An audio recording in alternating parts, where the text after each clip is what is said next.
புதுச்சேரியில் நள்ளிரவில் பெய்த கனமழையால் இந்திரா காந்தி சதுக்கம் சாலையில் மழைநீர் குளம் போல் தேங்கியுள்ளது. இதனால் வாகன ஓட்டிகள், பொதுமக்கள் பெரும் சிரமத்திற்கு ஆளாகினர். விவரங்களோடு இணைகிறார் எமது செய்தியாளர் கிருஷ்ணா. அவரிடம் பேசலாம். வணக்கம் கிருஷ்ணா, விவரங்கள். புதுச்சேரியில் நள்ளிரவில் பெய்த கனமழையின் காரணமாக இந்திரா காந்தி சதுக்கம் சாலையில் முழுவதும் தண்ணீர் குளம் போல் காட்சியளிக்கிறது.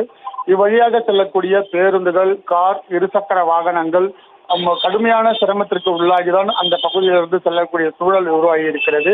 பல ஆண்டுகளாக இப்பகுதியில் மழை பெய்தால் தண்ணீர் தேங்கும் சூழல் நிலவி வருவதால் அவ்வப்போது பாதாள சாக்கடைகள் மற்றும் கழிவுநீர் வாய்க்கால்கள் கோடிக்கணக்கில் சீர் செய்தும் மழைநீர் தேங்கும் சூழலானது தற்போது வரை நீடித்துக் கொண்டுதான் இருக்கிறது. இதனால் விழுப்புரம் மற்றும் திண்டிவனம் செல்லக்கூடிய அந்த பேருந்து பயணிகள் மற்றும் பேருந்துகள், கார், இருசக்கர வாகனங்கள் கடுமையான பாதிப்பு உள்ளாகிதான் அங்கு செல்லக்கூடிய சூழல் உருவாகி இருக்கிறது. மேலும் அப்பகுதியில் இருக்கக்கூடிய கடைகளுக்கு தண்ணி உள்ளே செல்லக்கூடிய சூழலும் ஏற்பட்டிருக்கிறது.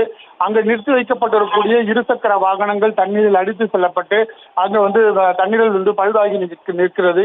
இப்படி பல ஆண்டுகளாக இந்த பகுதியில் மழை பெய்தால் மழை நீரானது அந்த குளம்போல் காட்சியளிக்கும் சூழலானது ஏற்பட்டிருக்கிறது.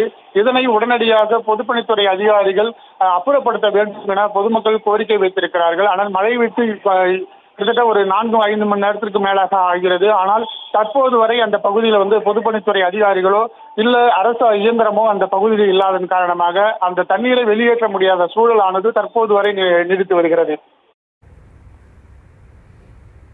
விவரங்களுக்கு நன்றி.